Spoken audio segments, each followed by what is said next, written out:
Hello, friends. Welcome to episode number 66 of the Latter-day Lives podcast. My name is Sean Rapier. I am your host, and so glad you decided to join us again this week. What a great show we've got for you. Before we jump into this week's conversation, I just want to thank everybody for the incredible reception for last week's episode with my mom. It was so fun to see all the great comments, and she just has a fantastic story. It was really neat to get to have her on the show. Also, we've had some great reviews coming in, both on Facebook as well as in Apple Podcasts. It's just fantastic. Thank you so much for all the support. The show, once again, we've already set a record month for October, and we just appreciate the growth and all the sharing that everybody's doing it. We're going to keep on putting out the best episodes that we can. And that includes this week. My guest this week, you will want to stay tuned. I mean, the entire episode is just incredible. Heidi Tucker is a celebrated author. And when I heard her story, my jaw was on the ground. It is such an amazing story of faith and of hope and of just following the Spirit. And especially if you've ever thought to yourself, oh, I could never do this or I could never do that. This is an incredible story of what happens when we just follow what the Lord has for us. Heidi is amazing. I so thoroughly enjoyed talking to her. And this week in my Latter-day Life, I'll tell you about my favorite day on our California vacation last week. It's all coming up, so sit back, relax, and enjoy this week's conversation. And what an honor and pleasure it is to have today in the Latter-day Live studio right here, a very accomplished author. We're talking award-winning author, very legitimately. And Heidi Tucker is my guest. Heidi, welcome to the show. Thank you. So good to be here. I have been so excited ever since you reached out. I don't know if you will remember this, but you reached out in an email, and your first line was, "Let's talk about hope." Yeah. And I was so intrigued, like, yes, let's talk about hope. That's something we don't talk about enough. But before we get into hope, and I know why we're going to talk about it now after doing a little bit of homework, let's talk about Heidi Tucker first. Okay. Tell us, where are you from? Where'd you grow up? I grew up in the beautiful desert of Arizona. Yeah. Yeah. Born and raised. It is beautiful, right? I mean, it's beautiful. It's beautiful. You go there in April and the desert is just blooming. There is color in April. I can't say that about the rest of the year. Well, there's a color. Brown's a color. Yeah. But no, it's got its beauty. You got to look for it sometimes. Yeah. And but it's hot and dry. And do you enjoy the heat? Yes. You love the heat. It just feels good. It feels warm. See, I say I don't, but I love St. George. Gosh, I love St. George, Utah. Arizona is special hot. It's special hot. So what city do you live in? I live in Cave Creek, which is a suburb on kind of the northeast corner of Phoenix. That is the most Arizona-sounding city I've ever heard of. Cave Creek, Arizona. Yeah, it's just right on the edge of Phoenix. I was just watching, I'm a huge NBA fan. I was just watching the Phoenix Suns play last night. Walking Stick Casino Arena. Right. Yeah, it's impressive. It changes. The name changes every few years. And Cave Creek, I just love it. What's the hottest it's ever gotten to in Cave Creek? I've been out and about in 122. Oof. I've done 112. Was 112 in St. George. Yeah. And that was you know what? plenty. It almost feels the same. Yeah, I don't think there's a huge difference between. You head up above 110, and it's just blowtorch hot. I like that phrase. I'm stealing that. Blowtorch hot. Yeah. So tell us about your family. Were you, do you have siblings? I've got siblings. I'm the oldest of 6. I'm the bossy one. Yes, you are in charge. I'm in charge. We have one of those in our Not family. really. It's not me, but we have one of those. And my wife is an oldest of 5. So you're the oldest of 6? I'm the oldest of 6 kids. Yeah. Born and raised in the desert, grew up water skiing every Monday night for family night. Bucket of KFC and A&W root beer. That is the greatest family night ever. Yeah. What lake did you grow up on? Saguaro Lake. Awesome. Yeah. Awesome. Yeah. So tell us a little bit about your parents. My parents, mom and dad, they met at, I think it was East High School in Salt Lake City. True high school sweethearts. Mm-hmm. True high school sweethearts. And so They now live in Logan. They raised us in Arizona, and my dad retired and went up to Logan, and now he's playing cowboy up there. Awesome. Were you raised in the church? In the church, yes. Yeah. Awesome. Tell us what you were like when you were young. Now, you're an author now. Yes. And I know we're going to talk about in a little bit how writing kind of came to you. Right. But were you interested in writing when you were young? No. No. 5 years ago I wasn't. That is so amazing. Yeah. So tell us what you were into. What were you like? I loved sports, and I loved being outdoors and camping, and I've always loved hiking, and I loved piano. I play the piano a lot. It's a real, it's a musical connection for me. It's also a spiritual connection for me. Yeah, for sure. Yeah. Tell me what you love about hiking, because that has come up. That's a lot in all of your biographies and your books. Mm-hmm. Hiking is always there. Yeah. Tell me why you love hiking. Because I am a type A personality and a list maker. Oh, and when I go hiking, there's no list. So it's to kind of escape yourself. Yes. Yes. Yeah. All those to-do lists are gone, and it's just sort of me and the beauty around me. I can sort of... Are you able to really open myself up? I can let go. You're able to... Yes. No music in my ears. No music, no Walkman, no... Yeah. Interesting. I'm dating myself. Walkman. No Walkman. Yeah. With anti-shock and auto reverse. Right. We're about the same age, so I know exactly what you're talking about. Yeah. My wife and I went for a hike on Saturday, and we got back and she said, "You hate hiking, huh?" And I said, "No, I just don't get it." That's why I asked the question. Yeah. It's because for me, I go and it's fine. It was nice. We took our sons and it was fine. Then we got back and I was happy to be back. But as I was walking, I was thinking, there are paved trails that you don't have to step. But my wife is like you. And people who love hiking love it. Now that makes sense to me. Right. But a lot of A-type personalities have a hard time letting go. Yes. Can't ever. And I can't. I either need to be with someone or I need music in my ears. I can't be. My ADD goes absolutely berserk. No. So now that's carried through today still. You loved it then, you still do. Yes, it's still a getaway. My best prayers, my best receiving of inspiration, my best moments are outside of my house. Do you hike, because I know people who do both, do you hike and kind of pray as you hike and pray in your head literally? Yes. Okay, because I know other people who go out, hike, find somewhere, stop and pray. No. I'm a walk and pray. No, my arms and legs are pumping and my brain is going. Those and are my I'm favorite prayers. And that and driving. I drive a lot for my job. I'll drive, land in an airport and drive 45 minutes or whatever, and I'll pray. I've had some great driving prayers as well. Oh, that's so great. Yeah. So the main thing is I got to get away. I got to get away from that list and from my computer and all of that. That's great that you know that. Yeah, I know that about myself, so I make it happen. So you go through high school, you go through all this. Where does it take you after high school? Takes me to BYU for a year. Oh, yeah. Yeah, it was the getaway for Arizona. It was a getaway from the heat. Uh-huh. Yeah, especially then. Things have gotten a little warmer out here, but... right. So what years were you at BYU? So I was at BYU. I graduated in 79, so 79 to 80. Yeah.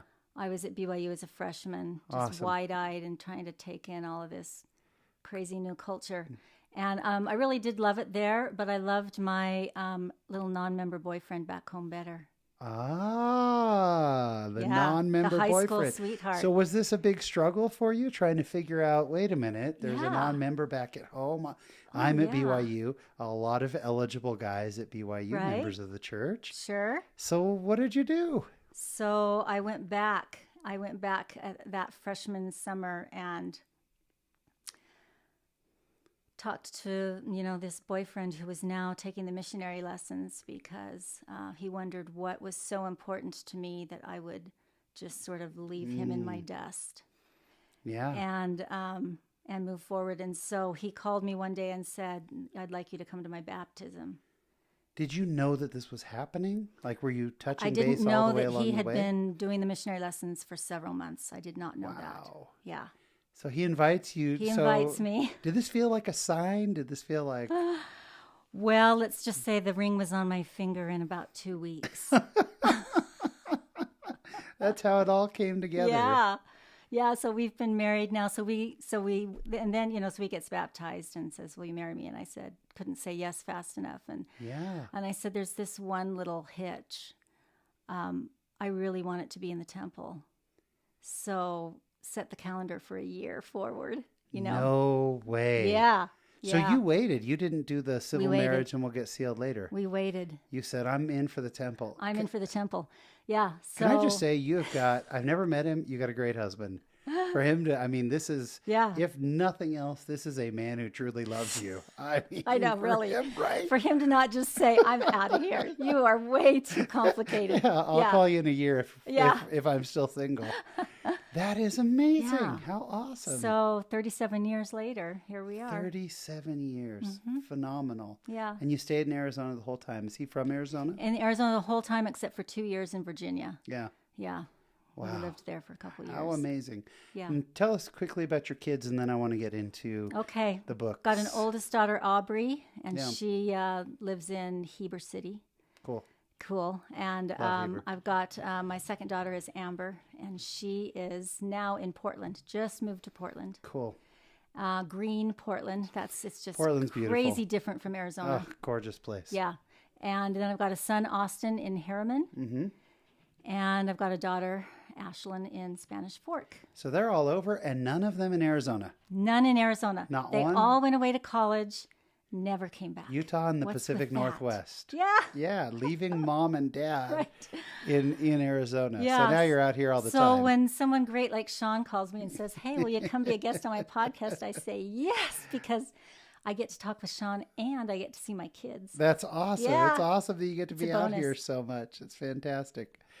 All right, so you have several events, and I'm trying to kind of put together what the best way is to talk about how we got into your books, and maybe is maybe a good way to talk about some of as far as finding hope goes. Mm-hmm. Why don't you tell us some of the things that were happening in your life before you felt to write? Well, before you had the major event that led you to write. Right, truly, that's a story in itself. Yeah, but what was happening in your life? Okay. Before your book, Finding Hope. When I say Finding Hope, I don't mean before you found hope. Yeah. I mean you have a book called Finding Hope. Right. I was just finishing my 4th year of teaching early morning seminary. Yeah. And so that's 4:30 in the morning the alarm goes off and you're up teaching it by 6. So I'm in my 4th year. I'm bone weary, tired. Yeah. From not getting enough sleep. I can't. Takes its toll. Yeah, it takes its toll. It's a hard calling, but the greatest calling I ever had. And I am just turning 50. My daughter is just getting ready. My 4th daughter is just getting ready to leave the house and go to college. And this is a few years back. Mm-hmm. How many? So this is 5-6 years ago. 7 years ago. 7 years ago. Yeah. Okay. And so I know from previous experience, right? She's leaving and she ain't coming back. Yeah. Because that's what happens in the Tucker household. And they fall in love with Utah. So she's getting ready to leave. And my son had just come home early from a mission. Tell us about that experience, because it's not something you plan on. No. It's something that is much more common now than maybe when I was that age. I mean, it was very few. In fact, I remember when I was being interviewed for my mission, our stake president said he was very hesitant to send me. And he said, "We have had 2 missionaries in our stake who have come home this year." And that was like disastrous. Like that was real cause for concern at that time. Right. And now, I wouldn't say it's common, but we're hearing it all the time. It does happen. Yeah. So yeah. Tell us what you want to tell us about that experience. That was really hard, and it's a little complicated because I fully recognize that was really hard for him, right? Oh, yes. I mean, that's a whole cultural thing to sort of deal with, to walk back into, church and all the heads turn. And didn't he just leave? You can see it on people's faces. Wait, did he leave? Did he not leave? Why is he here? And it's a whole nother thing for mom over here, right, to sort of deal with on this level. And you hurt so badly for him. It's not on any box that's on any list that you would check to say this is going to be, on my path. And there's no handbook. There's no here's what to say and here's what to do and here's how to feel. Right. It's a lot of mixed emotions. And you want to jump in as mom, as grizzly bear mom, you want to jump in and rescue. I bet. You want to rescue that child. Yeah. And that's exactly what you cannot do. They need to find their own way and understanding and using the atonement and all of that themselves. So I'm over on this side of the house rolling around in the mud in my own issues with it, and he's on the other side of the house rolling around in the mud, and we're trying together to do this dance of how can I help you? How do I assist with this? It's a really hard place. It's a really dark place. I'm glad you talked about, though, figuring out bringing the atonement into it.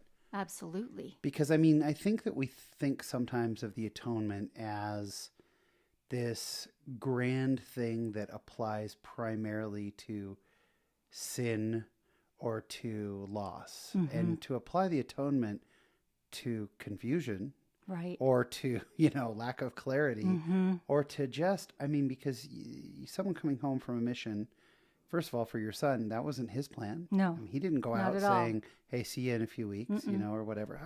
How long was he out? He was, I think, 11 or 12 weeks in the MTC, just ready to get on that plane to Russia. Yeah, ready to go to Russia. Yeah. That was his plan, and all of a sudden, his life is turned upside down. Right. And then it is, what do I say, and what does it all mean? Yeah. There's no guidebook. I'll tell you one thing I've become more sympathetic toward is there's also no guidebook for members of the church. It's true. We've seen people in our own ward and in our own stake, and friends of my kids who have, come home early. And same thing with, I have a son who's 20 right now, who's not on a mission. And I feel for the families and for the young man or young woman. Sure. But also the members of the church with the best of intentions. It's, do I not bring it up? Do I bring it up? How do I show support? Right. And I think most people have really good intentions. But boy, sometimes do we screw that up. Sure. We say something that just out of left field, and it's a tough one. It's a tough one. And, he used the atonement for what he needed to use the atonement for. Awesome. And I used the atonement in my own struggle and trying to grasp it. And how do I help, and these feelings that I have over it, and it's quite the journey. This all happens. So this is where your daughter's am. leaving, son's home, nothing's the way it's supposed to be. No, it was a really tricky time in my life, and so that's where I am. I feel like I'm physically, I'm emotionally, and I'm spiritually beat up. That's where I was. Yeah, I've been there. Yeah. I know that. I know exactly clinging to the atonement. Talking about. Clinging to my faith with all of my might. That's where I am. I'm getting up. I'm teaching seminary, the last semester of it. Yeah. And here comes Thanksgiving. And so I climb up on a plane, and like every good seminary teacher, you can go to sleep in an instant, right? So I remember fastening my seatbelt. We're going to go from Phoenix to Salt Lake because we're going to have holidays with some relatives. And so I remember fastening the seatbelt. And that's the last thing I remember. So somewhere between Phoenix and Salt Lake, I had a dream. And in that dream, I saw my hands holding a book. And I knew that book was my book. And I remember thumbing through some of the pages. I remember flipping it over and looking at the table of contents. And I knew it was a book about trials and sort of getting through struggles in life and faith. And then the plane landed.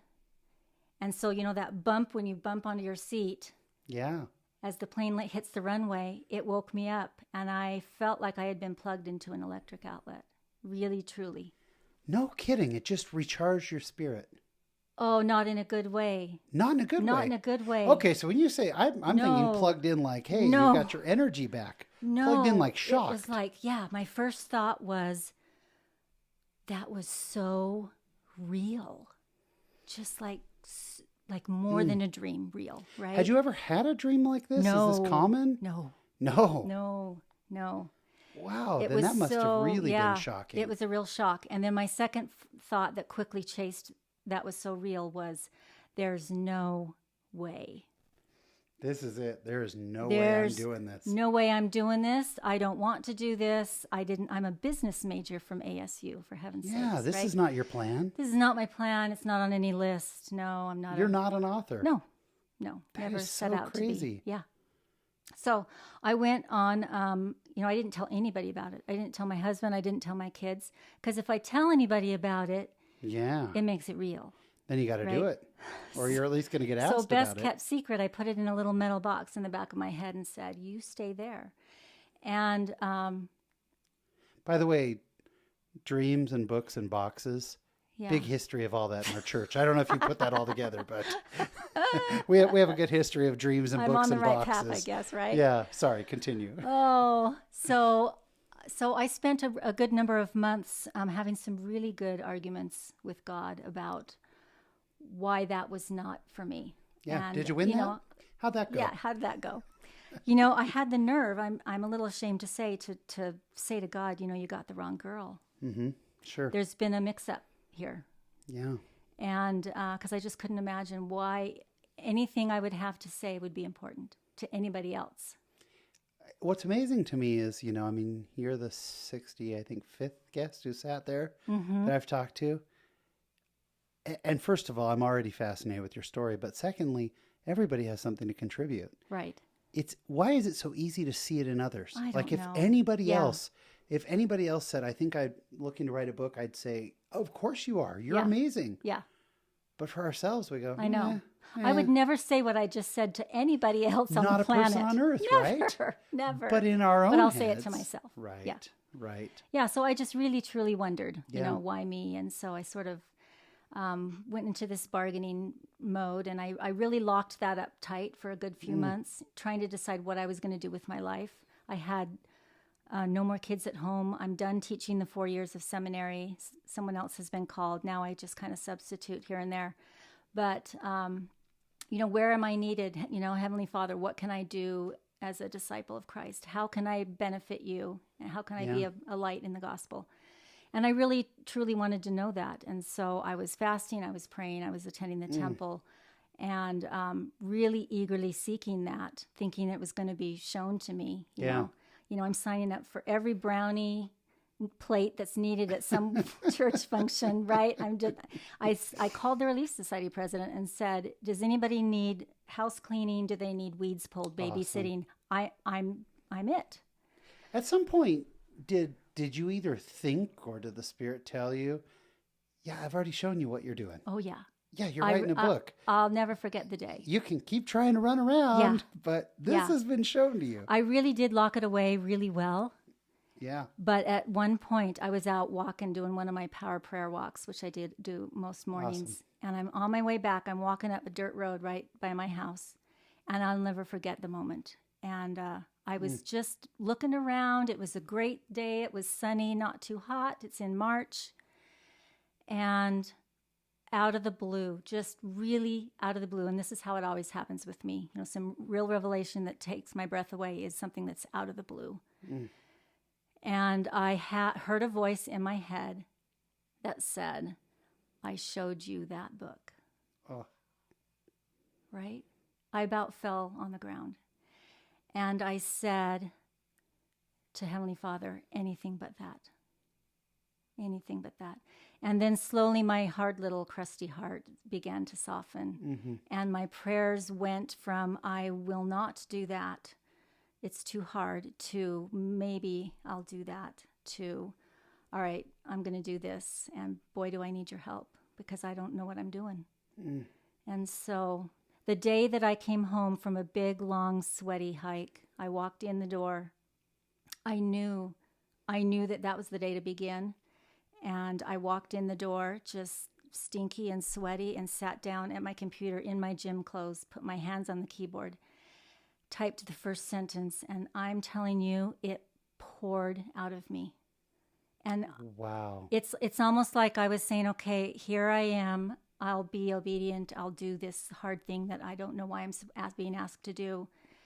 And that's when the blessings came, when I agreed to do it, when I said, I commit to this. You had time between your dream. Oh, yeah. And between when you actually did it. what did you learn during that spacing? Like during that time, right. I always talk to people where they say, here's when I first thought I should do something. Here's when I did it. And in between, there's sort of that refining time. What was that for you? For me, when you look back now? Yeah, I look back and I had to get out of my own way. Yeah. Yeah. And it didn't disappear. Were you just kind of waiting, hoping that somehow I was doing the go? dance, like the best I could, but I couldn't get out of the way. Yeah. And finally I did. It was sort of a submission, We talk about submissiveness as a negative term, but really it's not. To be submissive. Oh, no, it's great. It's when you're talking about the Lord's will. It's a beautiful thing. Yeah, when you're turning your will over to the Lord. So I had to get out of my own way, and I needed to be patient. I had to really learn patience in this. Well, when we started a podcast, which is nothing compared to writing a book, starting a podcast. Oh, I think it's not nothing. When I look back was very easy, but I called my friend Sean Lords, who is the host of Word on the Main Street podcast, and said, I'm starting a podcast next Monday. What do I do? How do I do it? Yeah. Like, I didn't know. Yeah. I guess I need a computer. I need microphones, whatever. You're writing a book. Did you immediately think, I just need to write it and then that'll be done? Or did you know from the beginning, this needs to be published and out there? Like, were you writing it just to write? No, it was just, let's just get this out. Let's just get it done. Let me just be obedient. And then I don't know what's going to happen with this. And initially I sort of thought maybe this is for my kids or my grandkids to have a written testimony of what I feel in my heart and soul. Yeah. And so I thought maybe that was it. Maybe it's for a great-great-great-grandchild, right? Yeah. That needs to learn about her grandma Heidi. I don't know. I didn't know what it was. Finding Hope, taking a step back, the book itself, because I've started reading it and I mostly skimmed it so that we'd be ready. It's beautiful, first of all. Thank you. But it's a lot of personal stories. Yeah. It's a lot of personal thoughts, some scripture quoting, all kinds of stuff. It really is one of those books where you kind of take us on a narrative journey. Right. As to what hope is. And correct me if I'm wrong, but one of the central themes seems to be, it doesn't matter your circumstance, there's hope. Yeah. And there's joy in that hope, even if you're in the deepest pits of despair. That's what I'm getting from the book as I'm reading it. Right. What else did you put into Finding Hope? As far as the book? Yeah. As far as reading it? Yeah. Well, initially I thought it was just going to be a generational thing for my family. But then another day I'll never forget is I was with my kids and my parents, and we were all walking down Main Street and in Park City, just enjoying a day. Nice. Right? And I had the manuscript in a 3-ring notebook. I gave one to each of my kids, gave one to my parents, and said, I'm done. I did what I was asked, and I was just walking down the street, hanging out with my dad, and I heard a voice again. And the voice said in my mind, I showed you that book. And I knew what that meant. That meant you are not done. You're not done. No. So I had to go on a whole nother journey about how do you publish a book. So take us on that journey. How did you figure out publishing a book? I wouldn't know. We've had several authors on here. I still have no idea. First of all, I have nothing I could possibly write that people would be remotely interested. So I don't have that problem. However, if I were to, I wouldn't know the first place to start. I mean, were you debating? I understand there's self-publishing, right? People setting up their own publishing company, and then there are publishers, right? So what was your path to getting your book published? So I submitted it to a few publishers, and I was turned down, and one of my last decline letters said, we can't do this right now, and we're really not looking at projects until 2019, which was so far out. We're talking back in 2015. Wow. And I just thought, but her final paragraph, she took a minute to say, you really have something here. Wow. Yeah. You really have something here, so don't stop. And that's sort of what I needed, and between that and feeling these promptings to continue forward and don't stop now. You're not done. So the rejection letters, you're still kind of wedged between the work and God. Yeah. You're still kind of in the middle. He's saying, this is going out. Right. You're going to publish this. Yeah. And you're going, I'm trying. I don't want to try anymore. I thought I was done. Yeah.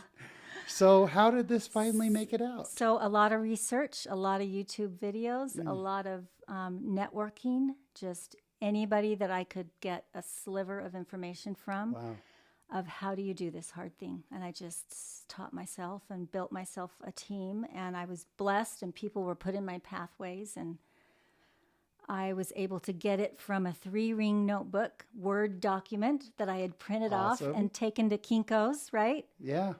Into a bound book that eventually wound up at Deseret Book and gorgeous Siegel Book and Amazon and Barnes and Noble, and it just was an incredible journey that I would never have forecasted that it was in my plan ever. And was it just you knew that God wanted you to put this out there? Yes, I had to have something that intense to propel me through that, because I felt like, I wrote the book, but I still feel like it's God's work. Yeah. So that was enough to keep me going through slammed doors. And I have several members of my family who are A-type personalities. I'm not. I am so the furthest. You're the fun one at the party. I am fun. I'm the one giving assignments. Yes. I'm not. I'm the guy sitting back, shooting the bowl and eating chips. Yeah. But, when the Lord tells me to do something, I just go, yeah, all right, whatever. Yeah. I get the feeling, I'm hearing your journey, that for an A-type personality, the problem is I go, yeah, whatever, and then I may or may not ever get it done. But for an A-type personality, it sounds like this is really what you needed. Yeah. You needed to push this. Right. To be pushed toward it, and then you went all in. Yeah. Oh, I just love this story. Yeah. I went on Amazon and looked at the reviews. I don't know how much of a, some authors never want to see reviews. Some can't wait. 5 stars out of 5 across the board. I mean, but what I found so funny, I want to be clear, this is not a book for women, but it is told from a woman's point of view. And there are some things that I've read that I've thought, I got emotional about, but I don't know that I've never been a mom. Right. Yeah, I'm not a grandma. I'm not, all these things. Yeah. But it was funny because your reviews were so passionate. And it would be a woman saying, this is exactly what I needed. It touched my heart. This changed my life, whatever. You have one male reviewer that I can tell, because all the other ones, it's all usernames. We can kind of tell the way they write. The male review is, my wife likes this book.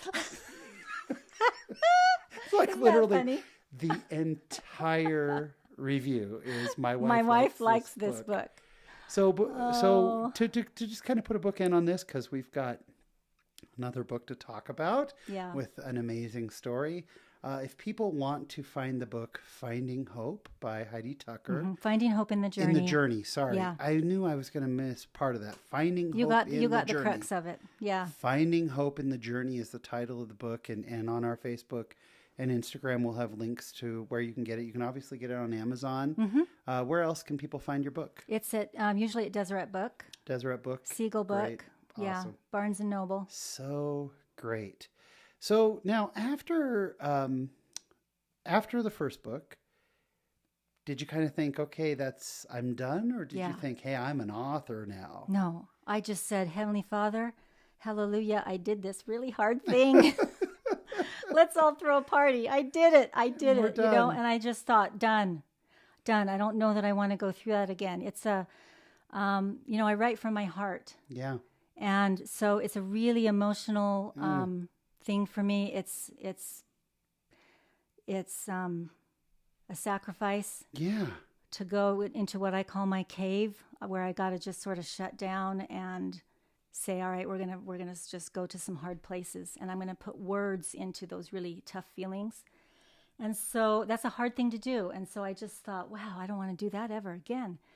And but I wanted to market it. I had some energy to get out there and market it, and trying to sort of get some readers and some viewers. Sure. And because it was sharing a message and a testimony that I felt so passionate about. Well, there's that whole thing, where we're to be a light upon a hill, not hidden under a rock. Right. I didn't want to write the book and then just shove it under my bed. Yeah. So you go out and you're promoting the book. So I'm promoting the book a little bit, and which is a whole nother hat that you have to wear.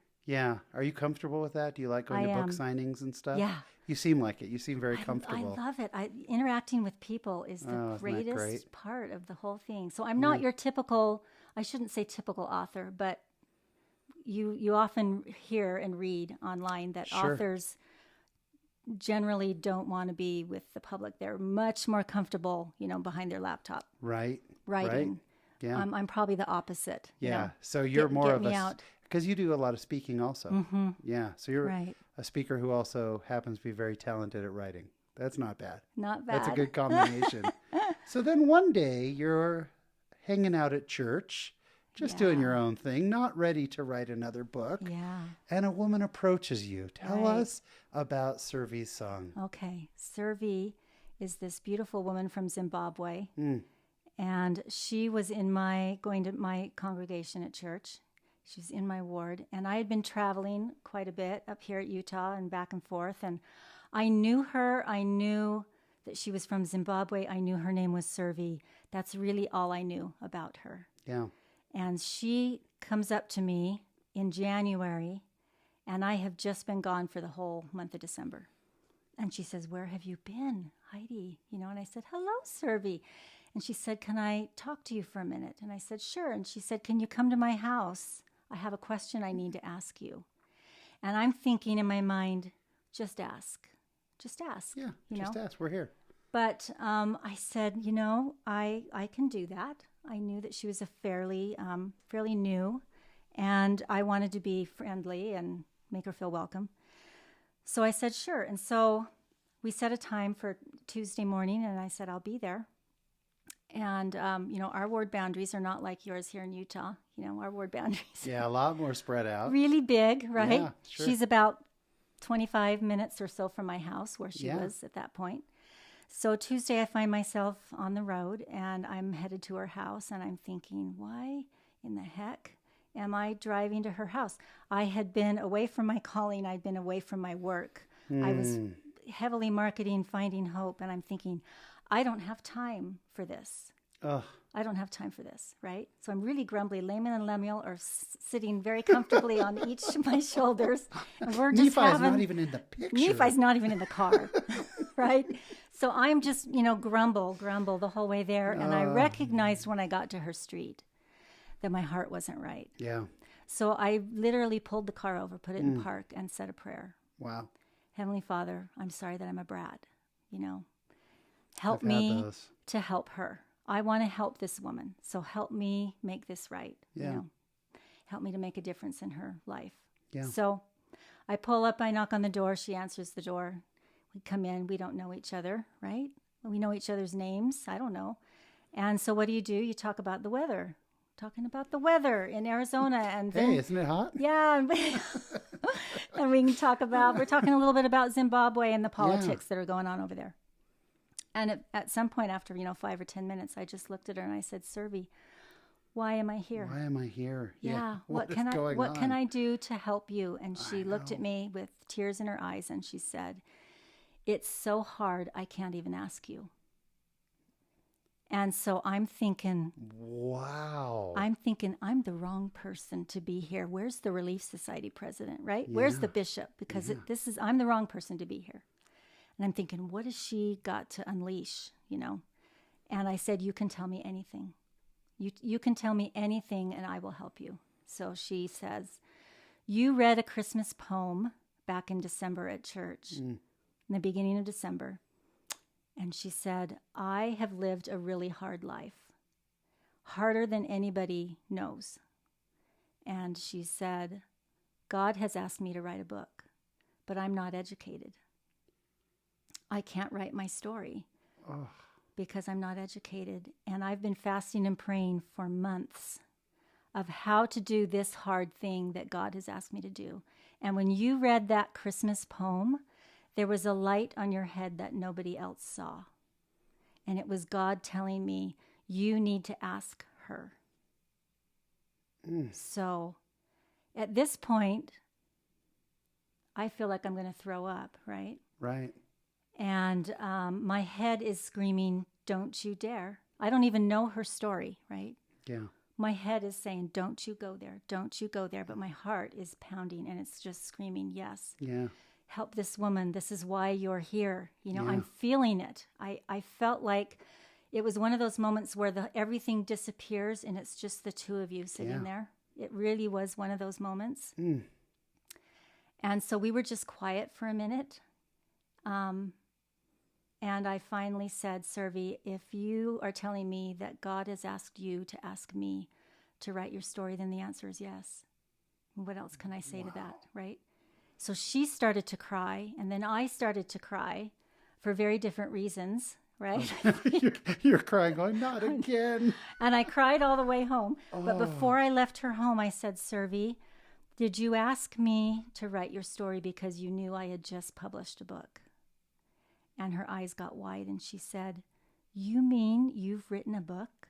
No way. No. Yeah. She didn't know you were an author. She didn't know that I even knew what a sentence was. Oh, my gosh, Heidi. So I said, hold that thought. And I don't know if I'm not going to say you're like me, but whenever I've had a really spiritual experience, I want to backtrack. And my rewind it. You want to rewind and you want to sort of say, okay, what just happened? Let's make some sense out of this. Wow. So I say, hold that thought. I have a book in my car. I'm going to go get it. And I ran to my car, got her a copy of Finding Hope in the Journey, handed it to her. And I said, I want you to just look at this so that I wasn't sure how well her reading was in English, but I said, I want you to look at this just to see what you think of my style. Are you comfortable with me writing your story? And she smiled at me and held the book and said, I'll look at your book, Heidi, but I don't need to know from your book what God told me. Oh, I love this so much. And so I cried all the way home. Once again, I just replayed that tape that was in my head from the first time. Heavenly Father, this is too hard. Yeah. This is too hard. I know how to write I wrote my story, but how do I write someone else's? So I'm going to tell you something, Heidi, that may not have dawned on you at this point. Heavenly Father would like you to be an author. You may not realize that yet, but I'm getting this feeling. I get this screaming. I get this strange feeling that Heavenly Father may just want you to be an author. I mean, how incredible. Yeah. And yet without finding hope in the journey, the request from Servie would have sounded crazy. Oh, yeah. But here here everything you went through prepared you to write Finding Hope in the Journey. Mm-hmm. And then Finding Hope in the Journey prepared you for Servie's song. Right. Now, I don't want to give away too much of the book. We want people to go buy the book and to read Servie's story. But if you could give us a back of the jacket, 10,000-foot view on Servie, who she is and why we want to read this book. Right.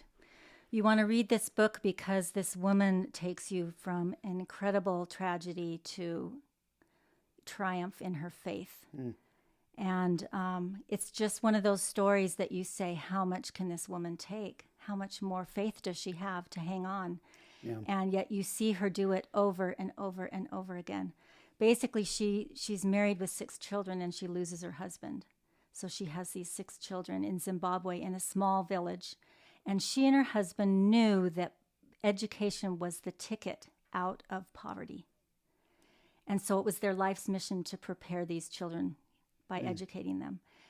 After 2 years of his death, she can't not only pay the bus fare, but she can't even feed them. She's taking vegetables from the gardens of neighbors who are helping her. And she, an opportunity comes up for her to come to the United States where she could earn a year's worth of salary in 1 month, right? A year's worth of Zimbabwe salary. Of course. In 1 month, send it back to care for her children. And so she takes that opportunity by leaving 6 children with relatives, in the care of relatives. Wow. Comes to Zimbabwe. She's never been outside of her little dirt road, thatched roof village. And she flies into New York City. Oh my gosh. That's chapter 1. Okay. From there are tragedies and there are incredible hardships that you just go through this woman and you feel so much for this woman, by the end. And then I won't give away the ending, but Incredible triumph in her life to be able to go through what she does and then come out with her faith in God even stronger than ever. So I'm in the middle of Finding Hope in the Journey. I'm going to finish Finding Hope in the Journey first. Then it's on to Servie's song. And by the way, the cover of Servie's song, I mean, what a beautiful, amazing woman. And again, we'll share this on social media, but her face tells a bigger story than half the people could possibly tell. Yeah. It was stunning. Like it kind of took me aback when I first saw it. I went, okay, now I need to know who this woman is. Yeah.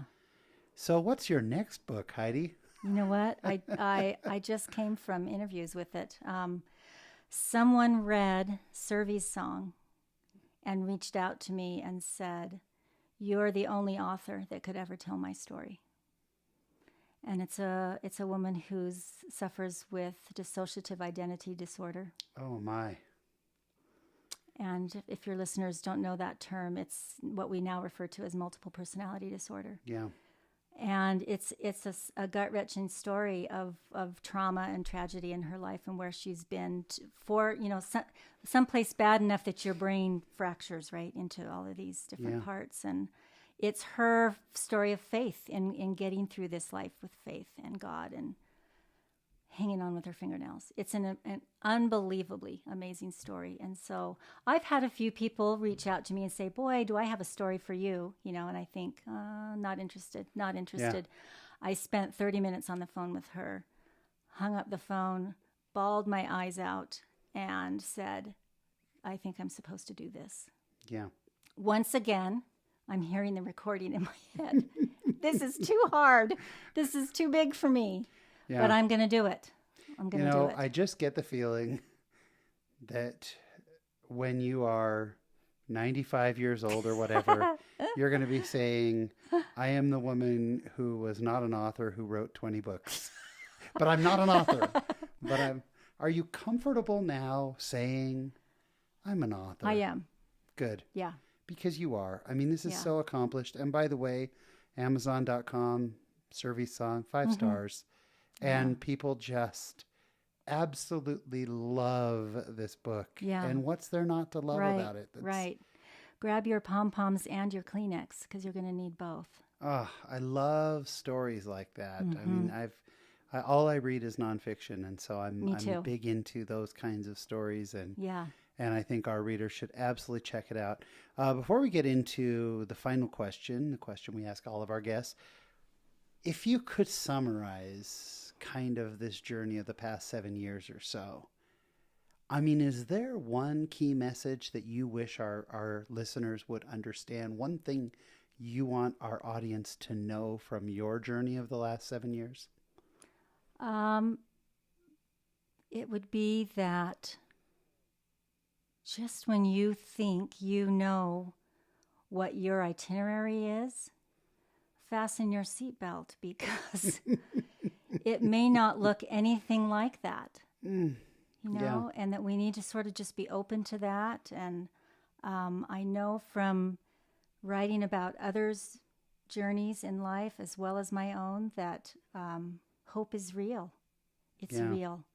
And it's just positioning your heart to recognize little tender mercies and things that let you know, hey, he's aware. God's aware. Yeah. And maybe he's not going to remove that mountain, but he's going to help you climb it. And hope is real. And when hope is not there, complete, utter hopelessness too often is suicide. And that's a frightening thing, right? Yeah. Yeah. We're talking about that more and more now because it's, thank heavens we are, unfortunately, so prevalent right now. Yeah. But hope is real. It's out there. It's sometimes clouded and difficult to see, but yeah.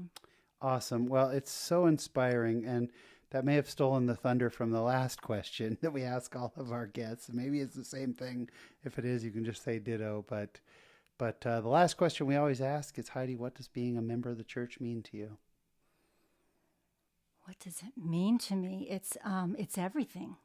Yeah. It's everything. It's like, it's the lighthouse. I'm out there in a boat on the ocean, and I'm riding the waves and Some days it's great, and the sun is shining, and I'm looking up at that lighthouse, which is the gospel, and I'm saying, thank you, Lord, for this beautiful world that I'm living in. And then other days, the waves are just crashing, right? My boat is sinking, and I'm treading water, and I'm sucking air out of a straw, trying to keep my head above water. And I look up at that lighthouse, and I say, I need that more than anything. That's what keeps me treading water. That's what keeps me from just saying, I'm done. Yeah. And sinking to the bottom of the sea. I keep my eye on that lighthouse and say, something's coming. Awesome. For me. That's everything. The books are Finding Hope in the Journey and Servie's Song. They're available on Amazon. They're available at Deseret Book. All over the place. Look up Heidi. Look up her story. The author is Heidi Tucker. She is a mother, a grandmother, a reluctant author, a speaker, and one willing to go and do what God has asked. Heidi, thank you so much for sharing your Latter-day Life with us. Thank you so much, Sean. And my thanks to Heidi Tucker. What an incredible story she has. Just loved it. Such a great example of faith. So thank you again, Heidi. That was incredible. This week in my Latter-day Life, we got back from vacation on Monday night. We had such a fun fall break.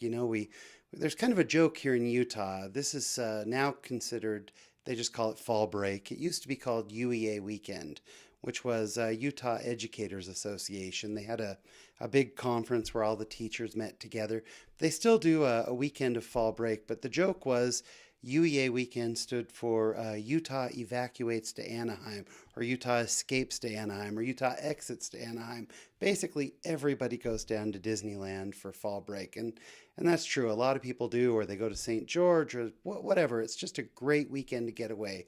So we took off on Friday midday. We went to Disneyland Friday night for the Halloween party. It's one of my favorite things to do, and we had a blast. We only had our 14-year-old and our 16-year-old sons because my other 5 kids are all grown and have moved out. So fun being with the younger boys, going out, and they just love California. On Saturday, we had a great time. We went out to the Warner Brothers studios and did their studio tour, which is really fun. And then came Sunday. Now on Sundays, we've really tried to put a renewed effort into having a Sabbath and making Sunday different, even while we're on vacation. And what an incredible day we had. We went to church in the Redondo Beach First Ward, which was such a sweet little ward. It was just great. And we went to sacrament meeting there, and then we went over to the Los Angeles Temple and walked around the temple grounds. It's where my parents were sealed, went to the visitor center. It was great. We went and visited one of my best friends in the world, Mike Cannell, and his family, who we just love. Mike was my roommate, and visiting with friends was awesome. We went out to Newport. We walked around the beach. We went out to Manhattan Beach, and I showed my kids where I proposed to my wife, and just an incredible day. And as we were getting ready, we were wrapping things up because Tuesday morning we had to fly back out. I stopped at a gas station. Now, I told you a few weeks ago an experience I had at a gas station, and maybe that's just a sacred place for me because I had another incredible experience. We needed to stop and get gas, and some kids needed to use the restroom, and so we didn't have a lot of time to wait and find the perfect gas station. So we pulled over in a little bit of a suspect neighborhood down there in Los Angeles. And we pulled over, and I just kind of looked around. It felt safe enough, but maybe not somewhere we'd want to venture out too far from the gas station. And as I pulled up and parked the car and the kids ran in to use the restroom, and I started to pump gas, a guy came up to me, and he had some cloths and a spray bottle. And he said, "Hey, can I get your windshield?" And this is something that, happens a lot. I've seen it all over the country, but California maybe specifically, and they'll do this for tips as a way to make money. And I immediately just said, "No, thanks, we're good, I'm okay, and no, thank you." And he was so nice. He was kind of an older gentleman, and he said, "Okay, sorry to bother you," and he took off. And I went inside, and while I was inside paying for gas and using the restroom myself, I suddenly had this feeling that I should go out and find that guy, and I should have him clean our windshield. And so I walked outside and I looked around. There he was, standing there in the corner. And I waved him over and I said, come on over, if you wouldn't mind, just the front. I didn't really need our windshield washed. I mean, we were returning the rental car the next day. But he said, oh, thank you so much. And he jumped out and he started washing our window. So I reached into my pocket and from my wallet, I took out a $5 bill and was gonna tip him. And he looked at me and he said, thank you. And while he was washing the window, he said, thank you so much. And I said, thank you for working. And thank you for offering a service rather than just asking for money. It makes it really nice and you're doing a great job on my windshield. And while he was cleaning the window, he said, I'm unemployed and I'm going to do whatever I can until I get another job. I've got to make money until I get another job. So thank you for letting me do this for you. And all of a sudden, the Spirit just overwhelmed me. I was so suddenly almost just moved by this man. That God was so aware of him and that's why I asked him to come back out. So I put that $5 bill back in my wallet and I got out quite a bit more money. And I just felt that it was the right thing to do. And I said, just the front windshield's fine. And he got done and he walked over and I handed him the money and he looked down and he immediately went, oh, no. And he tried handing it back to me. And I said, no, that's for you. I've been there. I've had hard times. I understand. And he said, I can't take this much. And I said, please. And he put out his hand and he said, my name's Lester. And I said, Lester, that's my mom's maiden name and my son's middle name.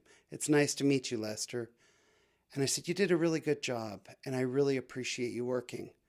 And Lester got really emotional, which made me emotional. And he said, God bless you. What's your name? And I said, my name's Sean. And he said, God bless you, Sean. I love you, brother. I love you so much. Thank you. And I said, Lester, I love you too, and God loves you. And I proceeded to tell Lester that when I went inside to pay for gas, that God told me that I should be aware of Lester. And I said, Lester, God knows you. And he said, I know he does, Sean. That I don't doubt. And I'm just doing all I can from my end until I can find a job. And Lester and I shook hands and we ended up hugging. I hugged a stranger I had never met in a gas station in Southern California. Again, I seem to have spiritual experiences in gas stations. And then we hopped in our car. I said, God bless you, Lester. And he said, God bless you, Sean. And we took off. And then the next day we flew home. And I look back because I love Disneyland. And I loved the studio tour and everything else that we did, walking around Redondo and whatnot on Saturday. But Sunday was my favorite day. Being at the temple, being at church with the good saints of Redondo Beach, and then getting to meet Lester and spending the day with friends and going over family history.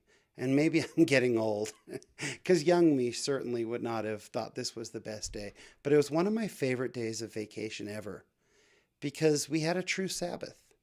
And I think that what we did was really pleasing to the Lord. And I had prayed that day that we would have spiritual experiences and then we'd be able to honor the Sabbath. And I felt like that happened.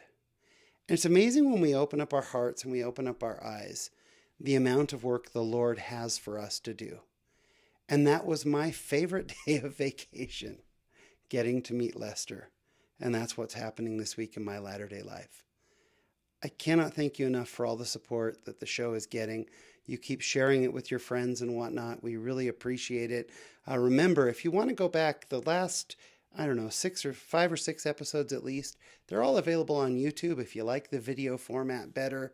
But also, of course, we're available wherever you get your podcasts. If you think of someone who could be uplifted, who hears stories like Heidi's that are so faith-affirming, and you could share the show, it is such a blessing to us. And again, we've already broken a record for the month of October, and the show keeps growing, and it's thanks to wonderful people like you. If you want to reach out to me, I can be reached at Sean@latterdaylives.com. That's SHAWN @latterdaylives.com. So until next week, next week's guest, we have got another just fantastic episode for you. Just remember, there really is a great, big, beautiful world out there. So go be in it, just not of it. Thanks for listening.